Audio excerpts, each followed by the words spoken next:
आज ही Doubtnut app download करें। Doubtnut पर होगा अब आपके सभी मैथ्स, केमिस्ट्री, फिजिक्स और बायोलॉजी डाउट्स का सफाया। बस अपने क्वेश्चन की फोटो खींचो, उसे क्रॉप करो और तुरंत वीडियो सोल्यूशन पाओ। Download now.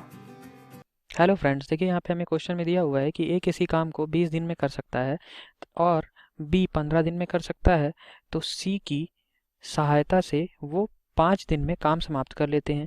तो सी अकेला उस काम को कितने दिन में करेगा। देखिए, कार्य और समय पर आधारित हमें क्वेश्चन दिया हुआ है। पहले ए और बी दो व्यक्ति हैं जो कि अलग अलग अगर कार्य करते हैं तो एक कुछ कार्य को 20 दिन में कर लेता है, ए 20 दिन में कर लेता है और बी उसी कार्य को 15 दिन में समाप्त कर सकता है। तो अगर मैं आपसे ये कहता हूँ कि कुल कार्य आप मुझे बता दीजिए, तो आप कहेंगे सर कुल कार्य अगर मैं 20 और 15 का लघुत्तम समापवर्त ले लूँ तो वो मुझे कुल कार्य बता देगा, कुल कार्य दे देगा। तो कुल कार्य देखिए हमारा यहाँ से क्या आ गया, कुल कार्य को मैं W से लिख रहा हूँ, तो W बराबर क्या आ जाएगा, 20 और 15 का लघुत्तम समापवर्त आ जाएगा कितना, 60। यानी कि मैं बोल सकता हूँ कि कुल कार्य मेरा कितना आ गया, 60 यूनिट, 60 इकाई कार्य आ गया। ठीक है, तो अब मैं ये पूछूँ आपसे कि ये बताइए, अगर मैं ए का एक दिन में कार्य पूछूं कि ए ने एक दिन में कितना कार्य किया, तो आप क्या कहेंगे, 60/20, यानी कि 3 यूनिट कार्य प्रतिदिन, 3 इकाई कार्य प्रतिदिन कर रहे हैं। इसी प्रकार बी कितना कार्य कर रहा होगा, 60/15, यानी कि 4 यूनिट कार्य ये प्रतिदिन कर रहा होगा। ठीक है, इसी को हम क्या बोल सकते हैं कि ये इसकी क्या है, ए और बी की कार्य क्षमता है, यानी कि एफिशिएंसी है। ठीक है, तो देखिए अब मुझे क्वेश्चन में क्या दिया हुआ है कि सी की सहायता से वो काम को 5 दिन में समाप्त कर लेते हैं। अब कोई तीसरा व्यक्ति है जो कि उसका नाम क्या है, सी है। ठीक है, अगर सी भी कार्य करने आ जाता है तो ये पूरा कार्य 5 दिन में समाप्त हो जाता है। तो अगर मैं आपसे ये कहूँ कि पूरे कार्य को करने में लगा समय, पूरे कार्य को करने में लगा समय क्या आ जाएगा, तो आप कहेंगे कुल कार्य बटे एक दिन में कितना कार्य हुआ। तो देखिए कुल कार्य तो हमारा 60 यूनिट है, एक दिन में कितना कार्य होगा। अब ए और बी तो साथ में काम कर ही रहे हैं, अब सी भी आ जाता है, तो देखिए ए, बी और सी तीनों मिलकर आ गए और तीनों कार्य करने लगे।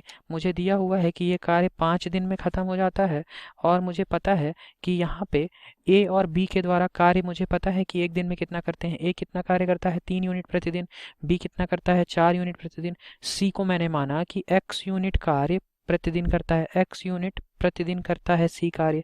ठीक है, तो देखिए यहाँ से अगर मैं आपको कहूँ कि क्या आप मुझे x की वैल्यू निकाल सकते हैं, यानी कि c का प्रतिदिन का कार्य निकाल सकते हैं क्या, तो आप कहेंगे सर बिल्कुल निकाल सकता हूँ, और ये क्या कहलाएगी, एफिशिएंसी।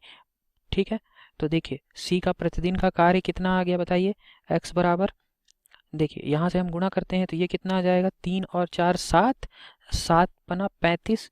ठीक है, तो देखिए ये और 5x बराबर क्या आ जाएगा बताइए, 60 - 35, यानी कि मैं क्या लिख सकता हूँ, देखिए 60 में से 35 घटाया तो कितना आ गया, देखिए 25 आ गया। ठीक, तो x बराबर कितना आ जाएगा, 25/5, यानी कि आ जाएगा x बराबर 5, यानी कि 5 यूनिट कार्य सी प्रतिदिन करता है। ठीक है, तो मुझे क्वेश्चन में क्या पूछा हुआ है कि सी अकेला उस काम को कितने दिन में कर लेगा। तो देखिए बहुत ही आसान, अब मुझे पता है कि कुल कार्य कितना है और सी के द्वारा एक दिन में किया गया कार्य कितना है। तो अगर मैं ये कहूँ सी को जब अकेले कार्य करता है, सी अकेले कार्य करता है, तो सी को पूरा कार्य करने में लगा समय कितना आ जाएगा, देखिए समय बराबर आ जाएगा कुल कार्य, यानी कि कुल कार्य कितना है, 60 यूनिट, और सी एक दिन में कितना कार्य करता है, 5 यूनिट। तो ये कितना आ जाएगा, 12×5 = 60, यानी कि 12 दिन। ठीक है, 12 दिन लगेंगे सी अगर अकेले कार्य करता है। ठीक है, ये हमारा आंसर हो गया। देखते हैं कौन सा ऑप्शन सही है, तो ऑप्शन नंबर डी में दिया हुआ है 12 दिन, ये हमारा सही उत्तर है। Thank you. क्लास 6 से 12 से लेके नीट, IIT, जेई मेंस और एडवांस के लेवल तक 10 मिलियन से ज्यादा स्टूडेंट्स का भरोसा। आज ही डाउनलोड करें डाउटनेट ऐप या व्हाट्सएप कीजिए अपने डाउट्स 8400 400 400 पर।